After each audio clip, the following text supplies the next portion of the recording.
पहा किती छान झालेले आहेत ना तिळाचे लाडू।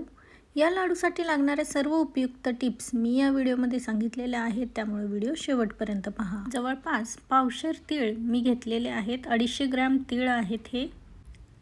तीळ छान खमंग भाजून घेतले। त्यानंतर कढईमध्ये 1 चमचा तूप टाकून पावशेर गूळ टाकून घेतला। 2 चमचे पाणी टाकायचं आहे। मंद गॅसवर मी हा गूळ वितळून घेतलेला आहे। 5 मिनिटातच गुळाचा पाक तयार झालेला आहे। अशा पद्धतीने पाण्यामध्ये गोळी घेऊन पाहून घ्यायचं, असा आवाज आला पाहिजे। आता भाजलेले तीळ गुळाच्या पाकामध्ये टाकून घेऊ। ते व्यवस्थित मिक्स करून घेऊ। 1 चमचा वेलची पूड मी यामध्ये टाकलेली आहे।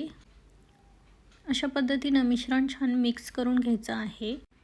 मिश्रण थंड होऊ नये म्हणून गॅसवरती तवा गरम करून घेतलेला आहे। त्यावरती हे मिश्रण ठेवून घेतलेलं आहे। गॅस बंदच आहे सध्या, तवा मात्र गरम आहे। यामध्ये मुठभर भाजलेले शेंगदाणे ओबडधोबड कुटून घेतले होते, ते टाकून घेतलेले आहेत। पुन्हा छान मिक्स करून घेतलेलं आहे। आता एका प्लेटमध्ये चमचा मिश्रण काढून घ्यायचं आहे, म्हणजे मग लाडू वळायला सोपं जातं आणि मिश्रण थोडंसं थंड देखील होतं। फ्रीजमध्ये ठेवलेलं थंड पाणी मी घेतलेलं आहे, हाताला लावलेलं आहे आणि अशा पद्धतीनं लाडू वळून घ्यायचा। सुरुवातीला ओबडधोबडच लाडू बनवून घ्यायचे, कारण मिश्रण थंड झालं तर लाडू वळत नाहीत। आता पुन्हा मी या लाडवांना व्यवस्थित छान असा आकार दिलेला आहे।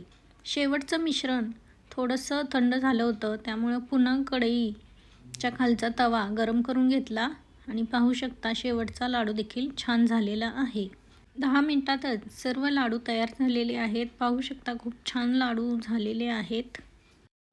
एवढ्या मिश्रणामध्ये 40 लाडू तयार झालेले आहेत। व्हिडिओ आवडला असेल तर प्लीज लाईक करा, शेअर करा, कमेंट करा। थँक्यू।